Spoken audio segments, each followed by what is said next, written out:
Welcome to Wealthy Mind, where we talk about all things finances, the good, the bad, the ugly, and the surprising.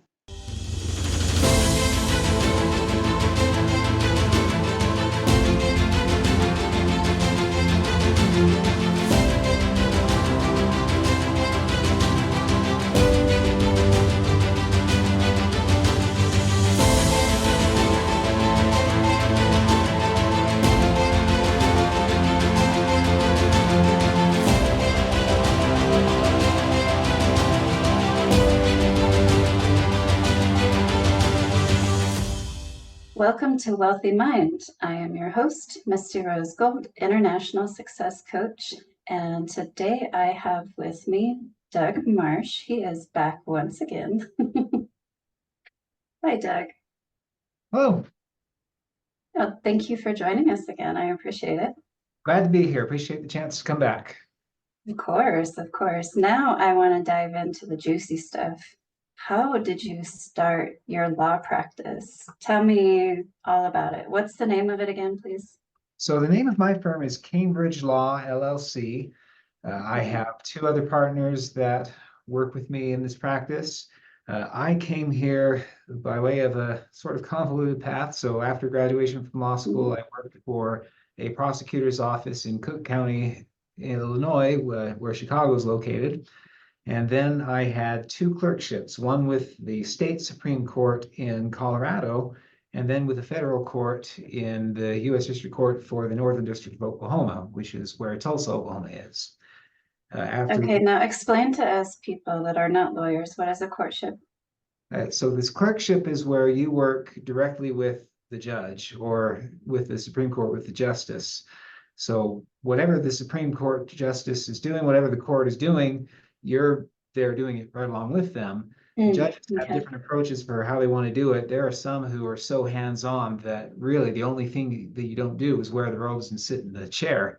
The judge will do that, but everything else, you're right there with the court, helping it in its duties, assisting with the preparation of the orders, getting everything together so that it can function. And so you get this a really valuable insight into what sort of things matter to a court when it gets a motion or is asked to make a decision. What sort of factors does it weigh? What are the things that it thinks are the highest priorities? What does it want to make sure it addresses? And so really valuable perspective on the way that a court thinks, so that you can then be in a better position to help your own clients when you need to take them to court. So yeah, sure. So after those two clerkships, I entered private practice with a law firm that's got an office here in Denver, and eventually left that law firm to start up with Cambridge Law, where I am now. Okay, that's awesome. Now, since you're all about putting the right documents in place, did you guys put the right documents in place for your partnership? Believe it or not, the answer to that question is no. We've got a meeting scheduled for later this week to talk about that and say, what do we need to do? And part of that is, the hypocrisy of it all. Here we are telling our clients, make sure that you've got all your documents put together, make sure everything's written down. And here we don't have an operating agreement setting this all forth ourselves. And so realizing we've got to be consistent with our own advice. The other part of it, though, is one of the reasons that it's important to put these documents together is to make sure that everybody has a very clear understanding of what everyone's expectations are. And we certainly have that. And even though it's not in a formal document, we have a lot in writing that says this is the way that we operate. This is what one person's going to contribute. This is what the other is entitled to. And so the expectations are fairly well set. We just have not put our own advice and actually put that in a document that signed by everybody. We need to do that. So I didn't mean to call you out. I did not mean to call you out. I thought for sure the answer would be yes, but we deserve to be called out, and we're going to put that together. Okay. Well, I'm glad you are. Awesome. So,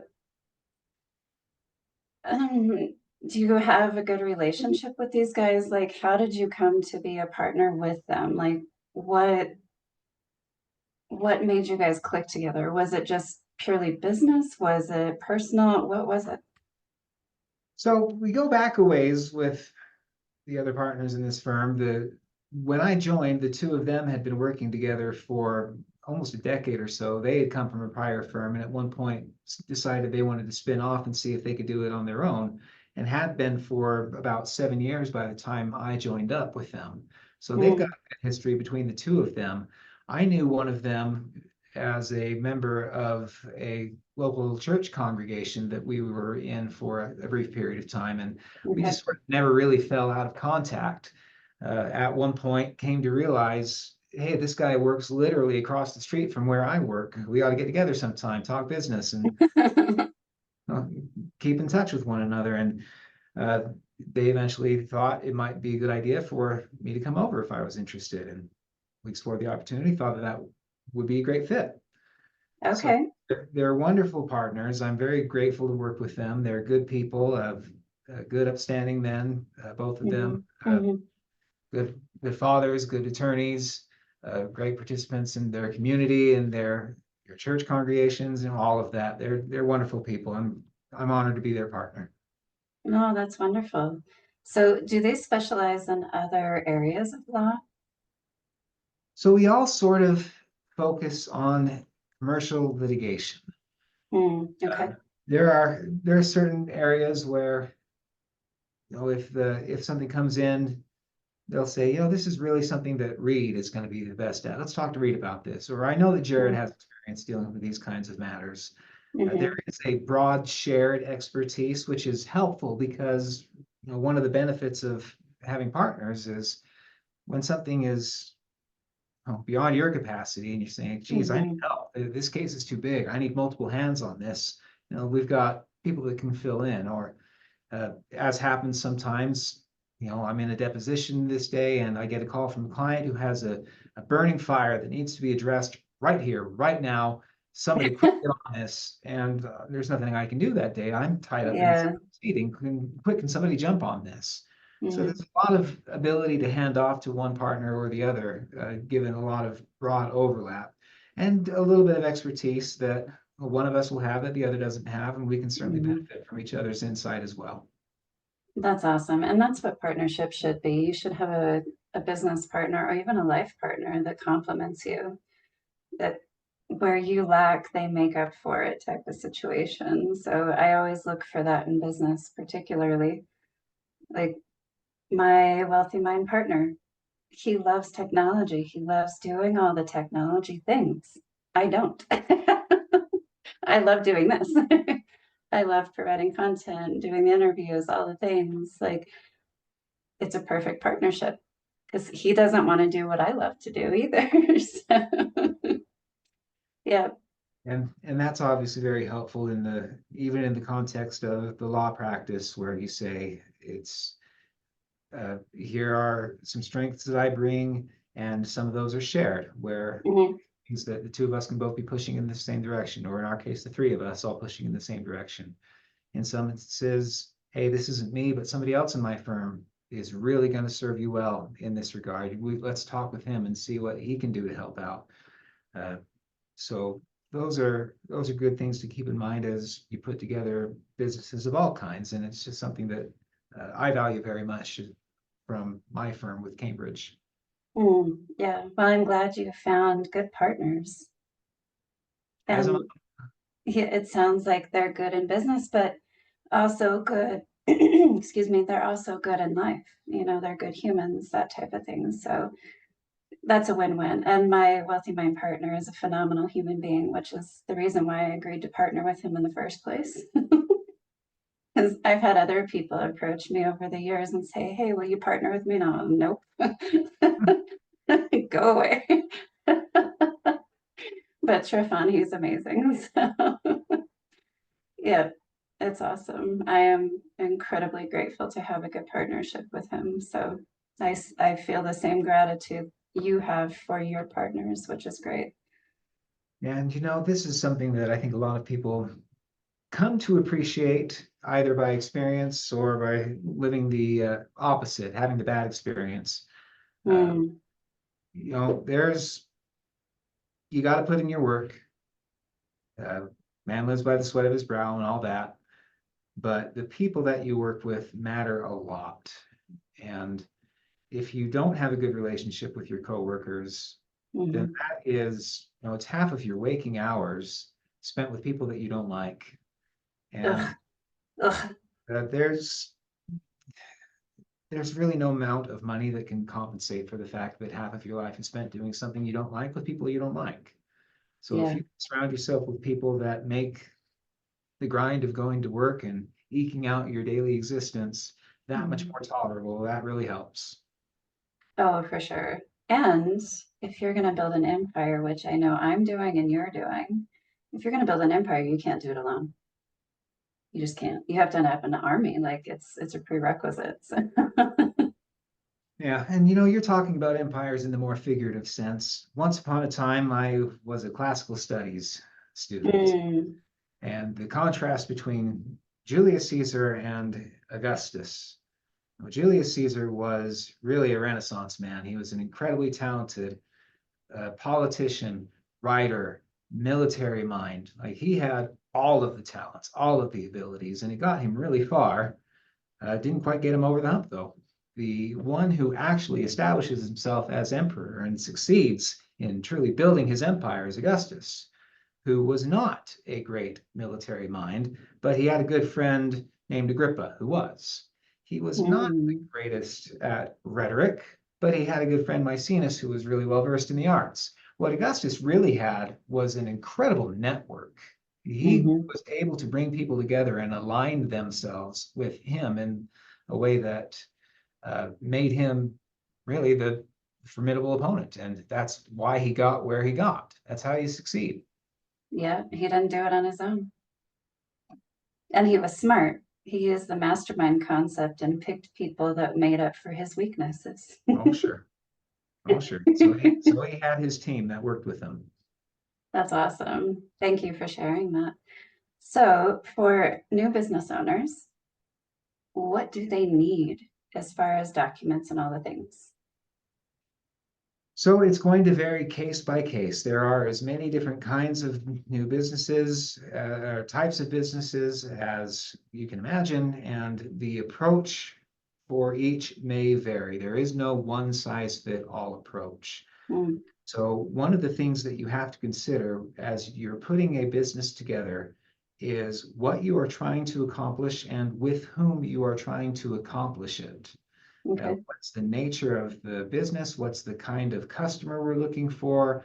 What sort of transactions are we looking at? Are they big transactions that happen very infrequently, or are we looking at lots of repeat customers? Are you on Mm, one side of the scale? Are you selling homes and you get commissions on the basis of these major six-digit transactions? mhm, Or are you selling some kind of food? Are you a truck vendor that is looking mhm. for hundreds of people to come in and buy your goods every single day? Right. You'll structure your business very differently on the basis of what you're trying to accomplish, with whom you are trying to accomplish it, and what you expect the basis of your uh, cash flow to be. How is it that you're Mm, earning your money? One of the very typical ways that people will put together their business is by forming a limited liability company. mhm, The reason you form a limited liability company are really twofold. One is strictly for organizational purposes, where you say, this is business, and I want the business to have a bank account. I want the business to have its bills and its invoices and its assets and its debts. And it's largely a bookkeeping matter where you just say, this is business and this is separate from everything else that I do, just for the sake of being able to manage your affairs that way. The mhm, other reason that you have a limited liability company, though, is so that if there is some kind of liability or debt obligations or something goes wrong, then you can hopefully contain the damage.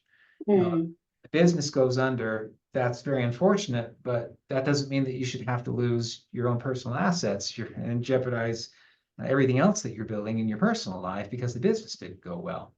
So it's a right. way of mitigating risk in that sense. Okay.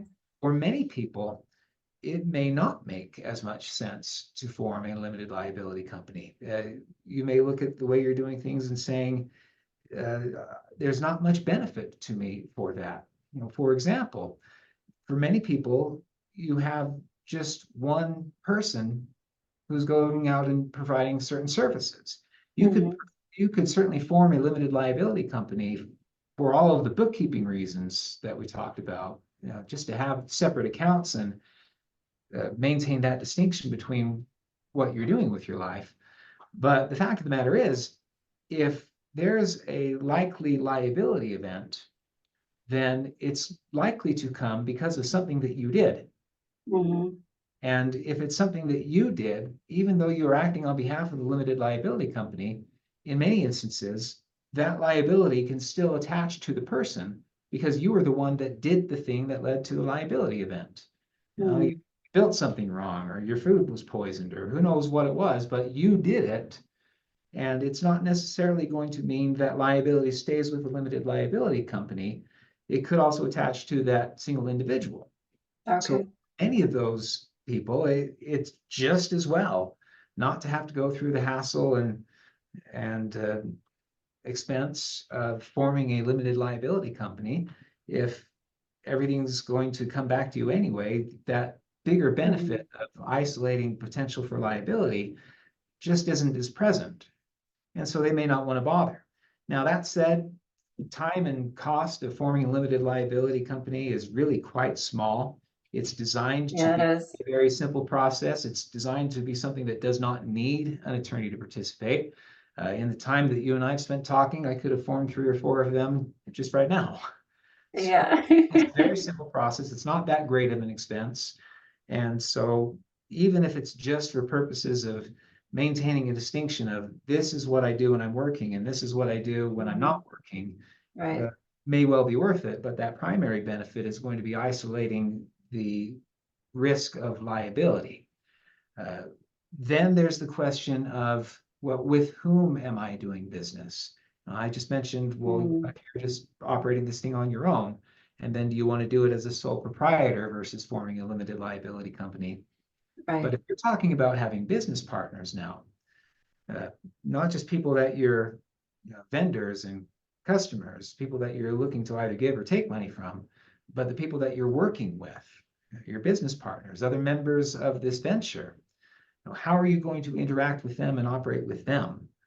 And when you start bringing in other people, it's wise to have some sort of documentation that shows what the expectations are between the members of this company.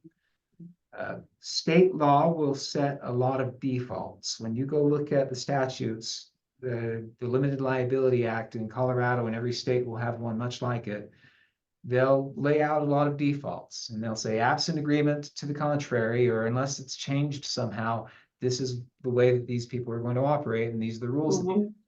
But Okay. you can look at them and apply them and adapt them to whatever circumstances you have through an operating agreement or something like that, where the partners of this company will say, this is how we are going to do things. And as you put together these governing documents, such as the operating agreement, well, here's a chance to set out what your expectations are for the partners and for how the company is going to operate. And lots of different subjects can be covered in this operating agreement, from the very beginning. What Mhm. is it that each person is expected to contribute up front? For many people, the business venture is a buy-in. I need to put money into this to fund this operation. And you're putting in 50% and I'm putting in 50% of some Mhm. big number. In many cases, though, I don't have cash, but I do have time and an expertise. Right. His partner do not have expertise, and frankly, you don't have time either. You're here to contribute the cash. Right. Um, so you're putting money up front, I'm putting time in, and here is the expectation of what the profits are going to be based on you putting in this much and I putting in that much. And it's Mhm. important to have those lines drawn so that when it comes time to start dispersing cash, one person doesn't say, hey, wait a second, this seems really unfair. I'm the one fronting all the money. And the other person Right. says, I think it's unfair because I'm the one fronting all the time. You don't even care about it. Have some set expectations of what it is each person is contributing, and Sure. then they get out of all of this. Yep. And, and other factors. I mean, we would not have time in the half hour that we've got here to list all the different factors that one ought to consider when you're putting together the operating agreement, and the Sure. different Sure. things that you've got to keep in mind as you're setting out and structuring your business and how you intend to go forward. But I'll mention one other one that's come up a lot recently with my clients Well, is what happens. before Yeah, you do, let's recap. I just want to sure. recap for the audience. So what I'm hearing from you is that you will help people determine if they need an LLC or not, and then help them structure their operating agreement. Is that correct? That's correct, although even more complicated than that. Uh, it's not just whether or not to form an LLC, it's whether or not to form an entity altogether. And then Mhm. if you do want to form an entity, what kind of entity do you want to Okay, form? there we go. Okay. Limited liability company is one, and it's probably the more common, especially among Mhm. our clients. But you may want to have not a limited liability company, an LLC, but maybe you want to form a corporation. So Right. it's LLC at the end of your name, it's INC. And what's the difference between a limited liability company and a corporation? And why should I prefer one versus the other? Now, Mhm. for some people, it's purely a vanity thing. Incorporated just feels so much more established than limited liability. Yeah, Okay, fine, there's a dollar value to that. Uh, sure. an incorporation is going to have a lot more standardized steps that you need to follow. And Mhm. the reason why they do that is because the expectation is that with a corporation, you're going to broadly solicit investment from outside sources that may or may not have a prior relationship. Uh, and so they want a more standard set of rules that everybody will know and will want to be able to follow. That's Mhm. why most public companies tend to take the form of a corporation because they know that they're going to be buying and selling shares out to the public.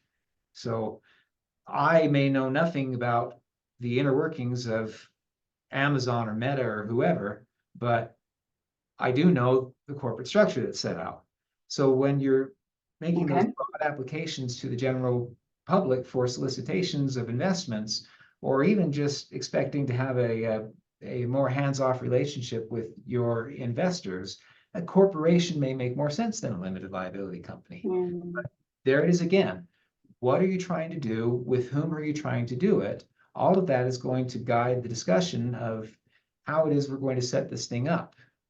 Yes. Okay. All right. So you will help your clients determine what type of business it needs to be and then help them form the appropriate operation agreements.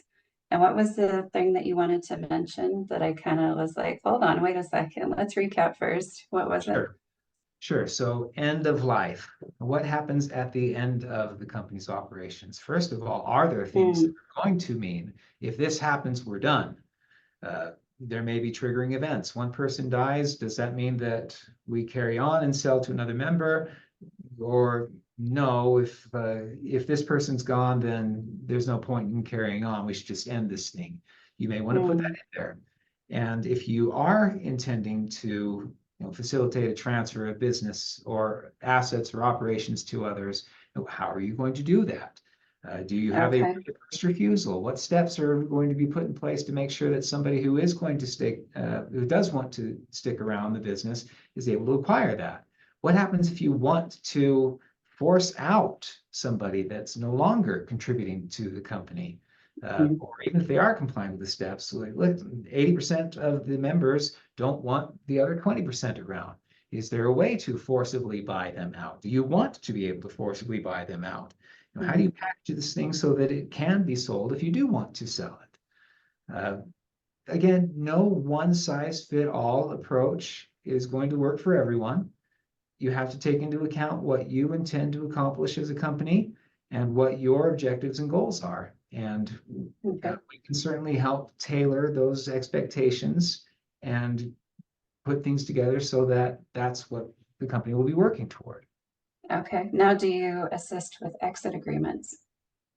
We do assist with exit agreements. So really, anytime you've got people interacting with one another, there is potential for dispute, and that's where we come in. I mean, we actually Mhm. make by far the greatest share of our revenue as a law firm in litigating ongoing disputes versus helping people set up the documents to address them and identify and avoid them beforehand. uh, Mhm. which may be a lesson out there. You know, stitching time saves nine and all that. You'll spend a lot more money fighting over battles than you'll do avoiding them in the first place. Sure. But I like to say we've seen enough deals gone bad that we know what good ones look like. Mm, I'll put those together as well. love it. Love it. Okay. Awesome. So I am so grateful that you have joined us today and you have shared some of your business story and providing the public with information that we didn't have before about what do we need? What does it look like? Because we hear so many stories from all over the place, especially if you're in the business world and you're networking. You'll hear people say, well, you have to set up your business this way and you have to do it this way and you have to do it this way. What I'm hearing from you is you don't have to. Like it's a You, personal choice. you don't have to set it up in any one specific way. There is no one size fit all approach, and there's a great deal of discretion where this might make sense, that might make sense. Here's a trade-off to consider. Uh, and a lot of it is strategic, not a right or wrong answer, but which is the best option for you and what you are trying to accomplish. I love that. You know, it takes a lot of pressure off of my mind too, because I do hear all those stories. I hear it from people that are not lawyers. They say, oh, you need to be doing this, and everybody needs to be doing this. And I'm just like, someone please make sense of it for me. And the first time you and I talked, I was like, okay, relief, because Doug has made sense of this for me. Like, what how I thought about it is correct. There isn't one size fits all. And if it works for you, awesome, great, do it. If it doesn't, don't do it. Like it's just that simple. So you've given me the permission and the freedom to continue as I have chosen in my world, which I absolutely love and adore. And you've cleared out all the noise that I've heard from people that are not legal experts. So thank you for that. I appreciate it. Absolutely. Now,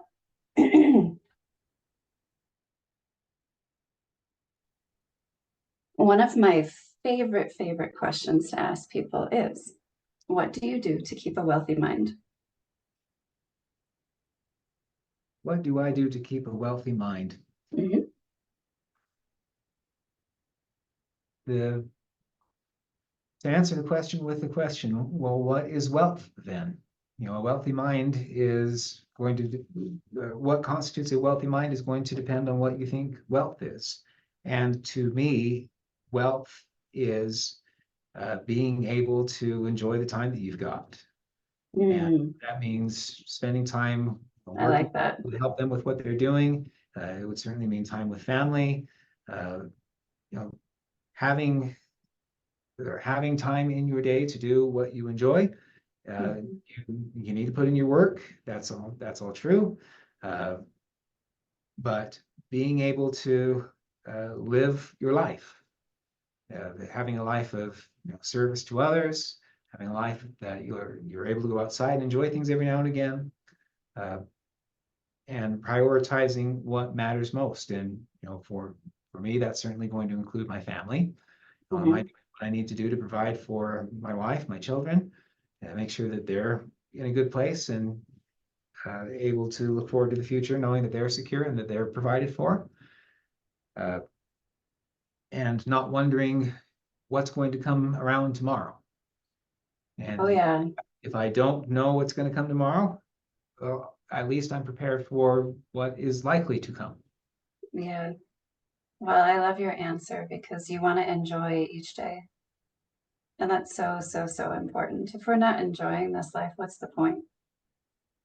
And to your last point, if we're worried about tomorrow, we're certainly not enjoying today. Exactly. Exactly. Yeah. So putting things together so that tomorrow will be a good day, but uh, not spending up too many broken todays to. I think there's a line that I wish I could remember more accurately than I'm going to, but It's something to the effect of, if you are building up too many tomorrows, you'll find yourself with a lot of empty yesterdays. And you don't Mm, want to be in that place either. yeah, no, no way, not at all. Well, thank you. I love your answer. That's awesome. So, as we wrap up, where can people find you? Which states are you licensed in? And take it away. So you can find me at cambridgelaw.com is our website. You'll see ways to contact us on that website, and that's going to be the best way to get a hold of me. I'm Mhm. licensed in Colorado. I am also licensed in Utah and Illinois, and do work in all three of those states. If that's not your state, contact me anyway. There's a likelihood that we can either help or find somebody that will get you the help. And really, with legal matters of all kinds, if there's something keeping you up at night, you ought to reach out. We do free consultations. More often than not, a consult ends with me saying, well, glad I was able to have a helpful conversation with you. It's not going to lead to something where one of us gets paid. You Yeah, just had some questions and you just wanted some answers to them, and I'm happy to give those. And if it does need to go further than that, then we'll talk about what those next steps need to be. wonderful. And thank you for providing that service. And for those who are in Colorado, Doug is in the Denver area. So if you want to see him in person, you are welcome to do so. And I know there's this wonderful thing called Zoom, so you can see people all over, which is great. But yes. Well, thank you so much for your insight and your wisdom. It has been such a pleasure to have you on Wealthy Mind. I appreciate your time. Thank you. Pleasure's all mine. All right. Well, hopefully we will see you again. But until then, have a wonderful life. Thank you. Thank you for tuning in to the Wealthy Mind podcast. Please be sure to download the Wealthy Mind app today and make sure to support your local Dress for Success.